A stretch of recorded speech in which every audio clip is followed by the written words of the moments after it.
Ok, donc là, c'est un petit point sur le trade du Doge Pump. Qu'est-ce qu'on peut voir? On peut voir ça ici.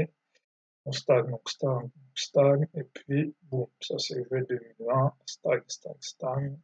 Là, décembre 2020, boum, boum, stagne, stagne, boum, stagne, stagne, boum. Donc là, avril 2021. Là, le plus récent, c'était celui-là. Octobre 2021, on stagne, on stagne, on stagne, et puis, boum.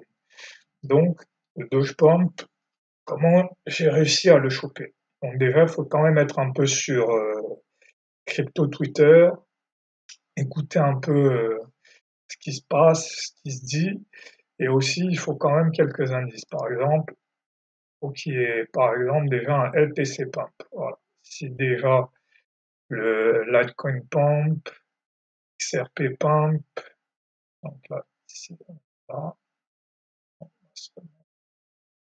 on est le 27, on est au même endroit ici,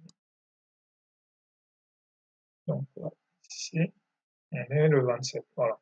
Donc on est au même endroit, on peut voir que voilà, LTC ici, il a commencé, XRP,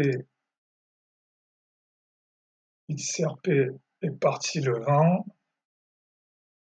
le Zcash, lui, bon, lui pour ça, à ce moment-là, il n'était pas encore parti, mais on va se dire que quand le XRP part, il y a peut-être moyen que le Doge fasse un truc. Donc on va essayer de se positionner avant. Donc qu'est-ce qu'on va faire? Quand on est dans cette phase de stagnation, c'est là qu'il faut essayer de se positionner en fait, parce que quand le pompe part, ça va assez vite. Donc là, on va regarder ici.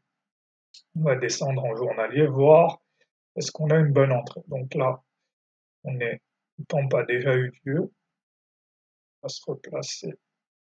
Par exemple, on est ici. Voilà. On est dans cette zone-ci. Donc la semaine du 27. Donc, la semaine du 27 se termine.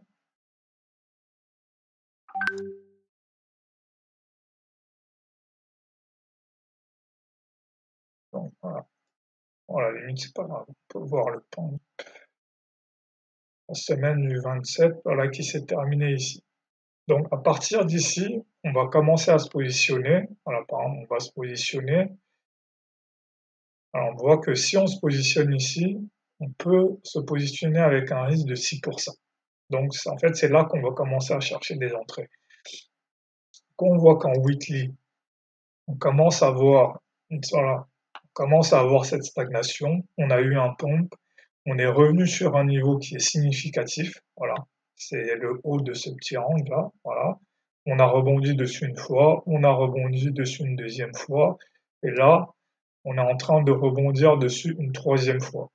Donc voilà, c'est le genre d'indices qui vont nous dire que là, il y a peut-être quelque chose à faire. Donc là, soit on va descendre en journalier, voilà, en journalier, on va aller chercher une entrée. Donc par exemple, ici, le 31 pouvait se placer ici avec un risque de 6%, voilà, au plus bas ici, ou on peut même descendre en 4 heures et aller chercher une entrée en 4 heures. Donc ici, par exemple, le premier, ou ici, moi, c'est dans cette zone-là que j'ai cherché mon entrée, en me plaçant ici en disant, voilà, si ça pump, donc on va rechercher, voilà, on va rechercher cette zone-là, on peut avoir un RR très très intéressant si on est rentré là. Voilà, là on a un RR de 6. Donc si on a réussi à se positionner là, on peut avoir un RR de 6. Donc ça peut être des setups assez intéressants. Donc ça veut dire que par exemple ici, si on risque 1 euro, voilà, si on risque 1 euro par exemple, on peut en gagner 6. Voilà. Donc ça c'est le Doge Pump. Comment ça se traite. Comment